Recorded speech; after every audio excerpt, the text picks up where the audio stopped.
Claudio Suárez Cruzat, hablamos nuevamente contigo, que es un gusto.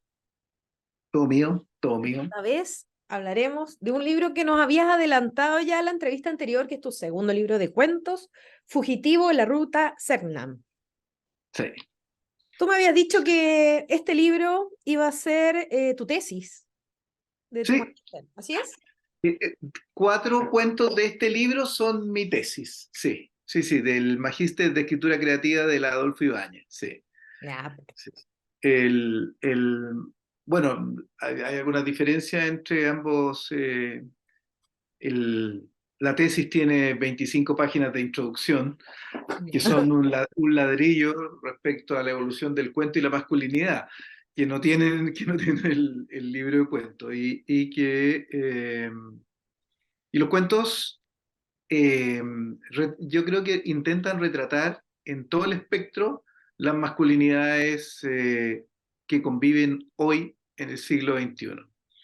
Sí, desde la masculinidad brutal del macho tradicional, los machos tóxicos, el hombre moderno, el macho frágil, que es ese que siempre tiene miedo y que reacciona violentamente, el macho que antes no se decía macho porque se usaban otros epítetos para calificarlo y que hoy día todo cabe dentro de lo que consideramos masculinidad.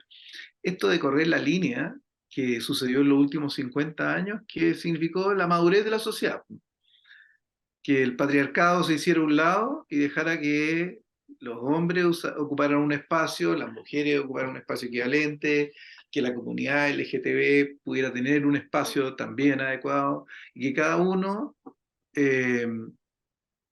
que cada uno viviera como cree que tiene que vivir, con el respeto de todos los demás. Eso costó poco. Me imagino. Esos 9 hombres que vemos en tu libro son personas, te inspiraste en personas que tú conoces, en situaciones que tú conoces bien. Algunos sí, algunos sí. Algunos son, claro, a Hay ver, historia súper fuerte, es como fuerte igual de... voy a retroceder un poco más. Yo nací el año 58, donde patriarcado no era una palabra, era un monumento. No era una cosa que se pudiera discutir. Así era el mundo.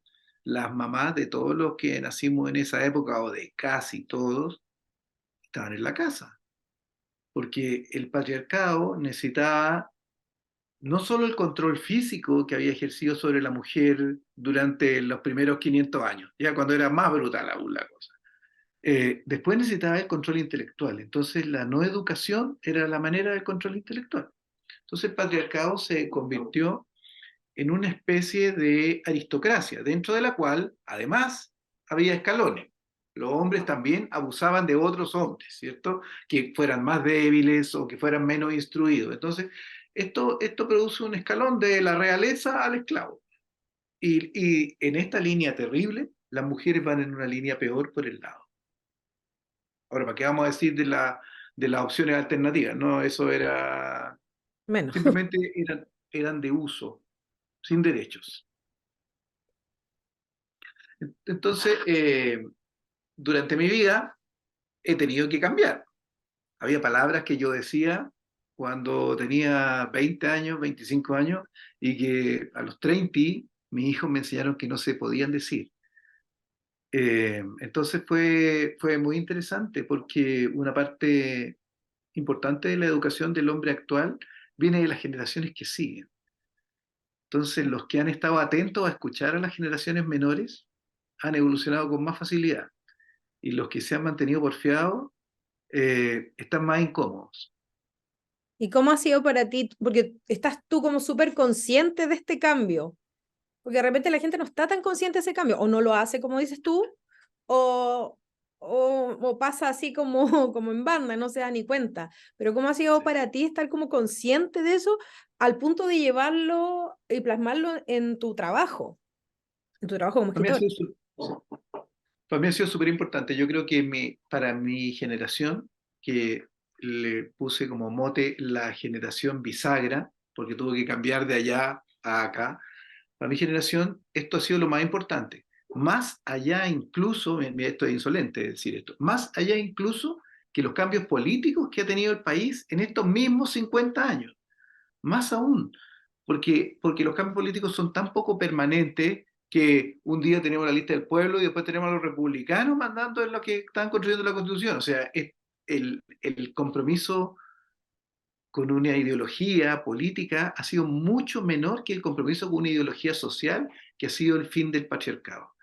El avance de esto ha sido muy mayoritario. Ya 4 gatos se pararían de frente para oponerse. Personas terriblemente retrógradas. Ya nadie podría decir que la paridad no es una meta, ¿cierto? Aunque veamos de repente parlamentarios diciéndolo disimuladamente.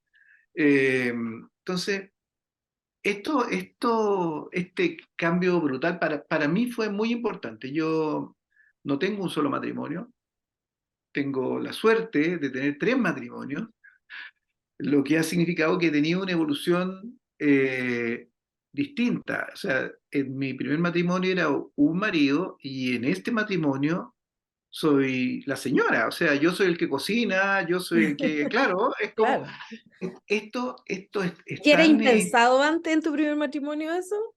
absolutamente, claro, yo me casé por primera vez a los 24 años, o sea, hace 100 años, no, bueno, hace 40 años.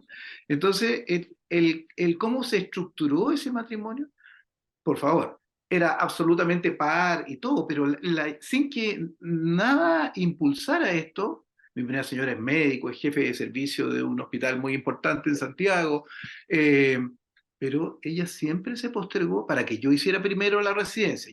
Yo primero la especialidad, ella después.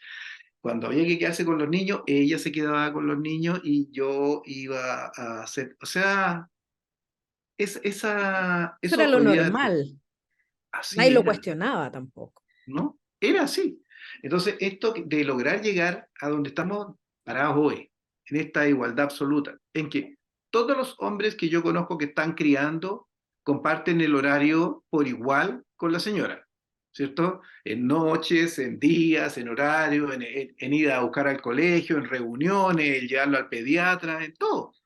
Eh, entonces, la evidencia de esto que para algunos no ha sido tan notable, me ha tocado, por suerte, tenerla siempre ahí.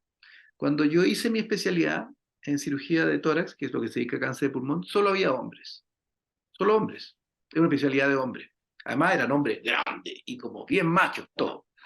Eh, y la primera vez que yo formé una residente, formé una mujer. Y después he formado muchas doctoras. Y hoy día los cargos importantes dentro de la sociedad de cirugía y en tórax los están ocupando mujeres.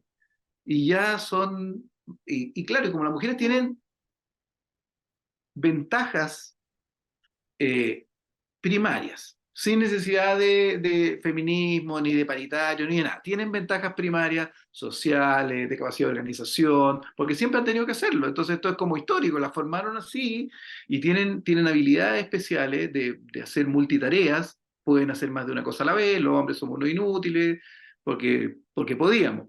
Entonces, ha hecho que vayan las mujeres ocupando cada vez lugares más importantes en el espacio y demostrando que son iguales o mejores.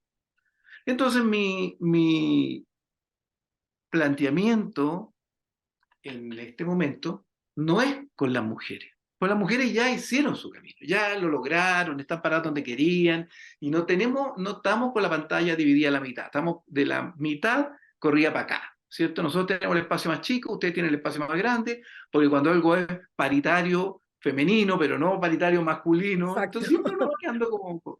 Entonces, me parece que es importante hoy, interesante al menos, discutir cómo todo este montón que quedó aquí de hombres enfrentaron esto, quiénes cambiaron, quiénes no cambiaron, y que la gente lo discuta, lo converse.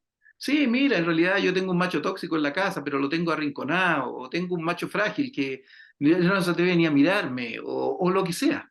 Porque a veces Claro, las mujeres son las que permiten estas actitudes. por Hay mujeres muy supuesto, porque machistas. ¿sí? Porque esto es de educación. Cuando yo era chico, no sé, 12, 14 años, para cambiar la entrada al plato de fondo, los hombres de la mesa nos quedábamos sentados. Se paraba mi mamá y mi hermana. Así, era como así. Yo aprendí a lavar de viejo, planchar, ¿para qué te voy a decir? De bien viejo. Claro, sí, así. Bueno, entonces ellas fueron educadas de esa manera machista. Entonces las mujeres también han tenido que evolucionar, pero es más fácil evolucionar, digo yo, hacia el lado de tomar ventaja e igualdad que hacia el lado de perder esta condición tan cómoda de la ventaja física y de la ventaja educacional. Entonces, Hay un par de cuentos acá, yendo ya más al libro, yo leí algunos y me encontré justamente con dos que están ligados. sí, Y sí, de repente empecé a leer y cuando llego al final digo, ay, está ligado al otro, no están pegados en el libro propiamente tal. ¿Cómo nace esta claro, idea de poner dos cuentos que en el fondo uno pasa por otra historia y de repente se encuentra con que regresó al anterior, que es súper fuerte? sí, De este padre sí, castigador pasamos al resultado, digamos. claro. Esto empezó con un episodio político del país que no voy a nombrar, pero con un episodio político del país con un personaje muy llamativo que, eh, que, me, que sí, lo tuve dando vuelta en realidad porque había que ser muy especial para hacer lo que él hizo. Entonces, yo me fui a vivir al sur y me imaginé esto como en la postura de padre, porque podría yo haber sido padre de este personaje, como en la postura de padre, cómo lo enfrentaría este padre desde el machismo brutal que habrá tenido ese niño como para hacer las cosas que hacía. Entonces me puse en esa posición y empecé a fabricar el cuento de ahí. Eh, que creo que cierra como tiene que cerrar, como cierra un hombre cuando descubre quién ha sido, ¿cierto? Claro, que uno convive con uno tranquilo, sí, uno ha sido bueno para las minas, sí, ha sido bueno para las minas, los amigos lo aplaudieron. Ese sería como el primer dicho, ¿cierto? Dos, sí, se fue de la casa, claro, sí, se fue de la casa. No le da, hoy la vieja lo jodía por la pensión. Estos son los comentarios de hombres habituales. Eh, y después que los hijos, bueno, ya no ve a los cabros, no, los cabros se alejaron, es que la bruja le metió cosas en la cabeza. Toda esta historia construida desde allá. Y entonces él descubre, esto sentado empieza a reevaluar lo que ha hecho, ¿cierto? Y finalmente caemos en la página esta donde tiene esa acusación, entendemos que el hijo se fue, o sea, y amarramos. Pero claro, me tenía ganas necesitaba un personaje en el libro que tuviera su preferencia sexual.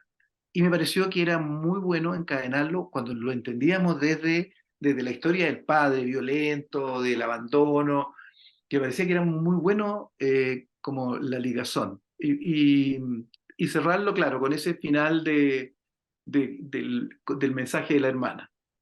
Me gustó mucho lograr hacer esa combinación. Me pareció moderna, me pareció interesante. Obvio que le puse cuentos de por medio para que lo tuviera que descubrir el lector, sí. Eh, Sí, porque da como otra perspectiva que si uno lo estuviera como leyendo de corrido. claro, Que ahí claro, cambia mucho, pero cuando uno lo descubre al final del cuento es como, oye, bueno, encontré que era muy buen recurso. Igual que sí. el cuento final, Artista y Pintor, que me gustó mucho, lo encontré como muy cinematográfico, como que lo imaginaba mucho en mi cabeza, que usas varios recursos, que es como los avisos del diario, pones unos cuadritos para el WhatsApp, bueno, aparte del texto, sobre todo cuando están dialogando, tiene como varios personajes, también se me hizo súper interesante esa propuesta digamos, del cuento final, de Qué este bueno. hombre ahí, medio aprovechador. Sí, era un plan un poco extremo como de la estructura, porque me esclavizo a un aviso, ¿cierto? Una serie de WhatsApp y una escena. Un aviso, una serie de WhatsApp, una escena. Entonces me veo obligado a condensar el cuento de manera de que cuadre en este plan, de tener el desarrollo solo de esa manera y no salirme de ahí. Mira, me gustó mucho inventar estructura. Me, igual uno nunca inventa nada, pero yo soy admirador de los inventores de estructura, no sé, pues desde Rayuela con Cortázar para acá, cada vez que alguien cambia la estructura me produce cierta fascinación. La Mariana Enríquez, que ahora que es capaz de escribir terror, pero como una novela que va a ser un clásico, y que la corte de la manera que quiere para desarmarla, y que además, bueno, ahí ella misma, en Nuestra parte de noche, que es una novela que a mí me impresiona mucho de ella, hay hay un reimplante de un cuento previo de ella que se llama La casa de Adela, que lo vuelve a poner adentro de la novela y desarrolla alrededor de esa escena la maduración de un momento. Eh, entonces, eso también es un poco la copia de lo que sucede con Santorini y las vigas de Pellín. Claro, sí. Sí, Recursos que uno busca en otros. sí, pero es interesante y se agradece como lector porque te obliga como a pensar un poquito más, a ir un poquito más allá, independiente que tú le pongas estructura, sobre todo al fin, en el artista pintor, en el último cuento. Yo creo que está súper bien ligado, porque como dices tú, es solo un aviso, WhatsApp, texto, pero uno entiende perfecto lo que está pasando, puede imaginar la situación, la galería donde se supone que está, los personajes cómo Sí. son. Eso está, me encuentro que está súper bien logrado. Está súper, Muchas súper bien gracias. logrado. Me gustó mucho, porque me lo imaginé demasiado el cuento. Qué bueno, porque pues, mi susto era que, bueno, intentaba trabajar en base a la omisión, ¿cierto? Entonces, a dar solo partes de la información. Entonces, siempre uno que trabaja mucho con la omisión tiene miedo de que se pierda o de que los dos lados malos, o que se te pierda el lector o que el lector diga, pucha, que es repetitivo este gallo. No, yo lo encontré por lo menos que sí funciona como súper bien y te permite entender bien la situación, lo que está pasando. En la conversación anterior que tuvimos también me habías hablado que estabas trabajando en unas novelas, una Sí, particularmente de protagonistas mujeres y otra más. ¿Cómo va eso? bien, va bien. La novela del edadismo ya está terminada, ¿cómo es? Terminada primera versión. Lo que quiere decir faltan como seis, pero, pero ya está completa. Ya está completa. Estoy como escribiendo la versión, entre la versión 2 y la versión 3. En la primera parte la versión 3 y en el final la versión 2. Me reí porque he estado leyendo a Murakami, que un libro nuevo, no nuevo de Murakami, pero nuevo para mí, que es de qué hablo cuando hablo de escribir. Y me río de las cosas que él dice porque se parece mucho a cómo lo hacemos todos al fin, pues, esta receta de cómo repite uno, cómo lo escribe, lo vuelve a escribir, se encierra, necesita espacio. Y entonces voy en esta segunda, en el final en la segunda parte y en el principio en la tercera parte, tratando de amarrar la evidencia del edadismo, esto de la discriminación del viejo, sin decirla. Y no dando pena, sino que diciendo, aquí él sufre de edadismo, pero está haciendo puras cagadas, puras leceras, está equivocándose en todos los pasos, ¿ya? O sea, poder ver que él lo hace mal, pero el otro lado también lo hace mal. Entonces, que esto es como la vida, como la guerra, como el conflicto árabe-israelí, encuentra el bueno, no está, aquí Sí, que no hay es la bueno y vida de los malo. errores. Claro, exactamente. Entonces, eh, esa novela está bien estructurada. Y la policial de Solo Mujeres, estoy un poco... Ah, perdón, antes de la policía. Y en esta del edadismo he trabajado muchísimo, y eso es lo que estoy apretando, con estilo indirecto libre, o sea, con que el relator en tercera persona sea violado en su relato por el pensamiento directo del protagonista, que se le Ya. mete entre medio, un poco como cortasariano y después de Maca. Esto permite una manera de construir más íntima. Entonces, estás dentro del personaje y lo estás viendo a él, no estás escuchando como yo cuento que va el personaje, sino que lo ves precipitándose, lo ves equivocándose y sientes como él el momento en que él tiene el dolor. Y eso es lo que busco. no haciéndolo en primera persona ni escribiendo desde el yo como se usa bastante hoy día, que encuentro que está bien, pero no quise escribirlo así. Ahora me voy a la policial, si todavía te... Vámonos. Eh, en la policial, el, el interés es que un relator pueda mantener el hilo general, pero algunas porciones de la novela están relatadas en primera persona por los protagonistas.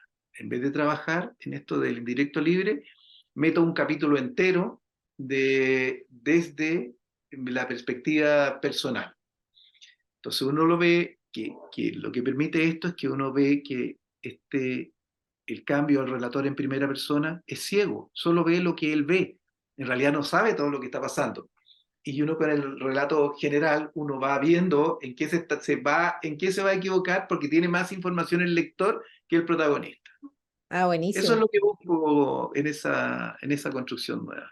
Y esa es Eso, es policíaca, o sea, es como un sí, thriller. es policial, es muy de hoy, policial, narco, violencia, trata de personas. Y las mujeres son las policías, las malas, todas. Algunos roles periféricos son ocupados por hombres que además se repiten. En el trozo de papel, esa banda de narcotraficantes está liderada por Taladro. Taladro es parte de la otra novela. El jefe narco de la otra novela también, claro. Ah, Entonces, eso ya. es otro guiño a lo que hace la Mariana Enríquez de meter un cuento insertado adentro de una novela. Claro. Ah, excelente. Entonces hay que leer todos los libros para ahí estar al pendiente de las sorpresas que puedan salir, como me pasó a Ojalá. mí leyendo este libro. Para cerrar, recomiéndale a la gente, cuéntales por qué tienen que leer Fugitivo en la Ruta Selknam. Bueno, yo creo que lo tienen que leer todas las personas con criterio formado. Eso. Son cuentos para adultos, no son cuentos escandalosos, pero son cuentos para adultos. Yo creo que hay que leerlo, los hombres lo tienen que leer para entender dónde están las líneas que separan distintas masculinidades y entender que todas son masculinas. Uno. Las mujeres, yo creo que lo tienen que leer porque van a encontrar la explicación de muchos de esos inexplicables encuentros de Tinder que nadie sabe para dónde van. Eh, y de cada vez que se juntan las amigas dicen, pero este gallo es muy raro. Entonces, El clásico. sí, el clásico.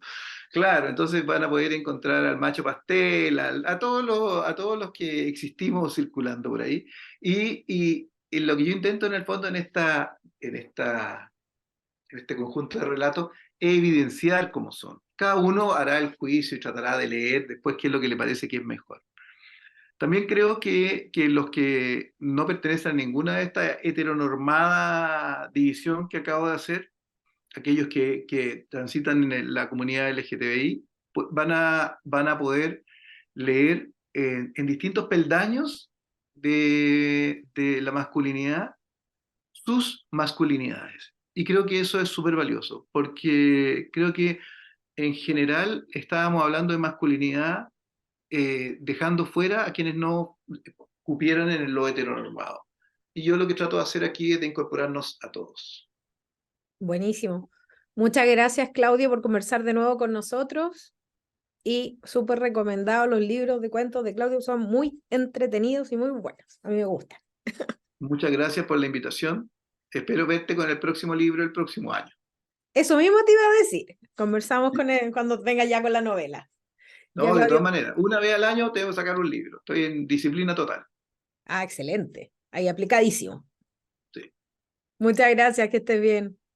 Muchas gracias a ti, un gusto.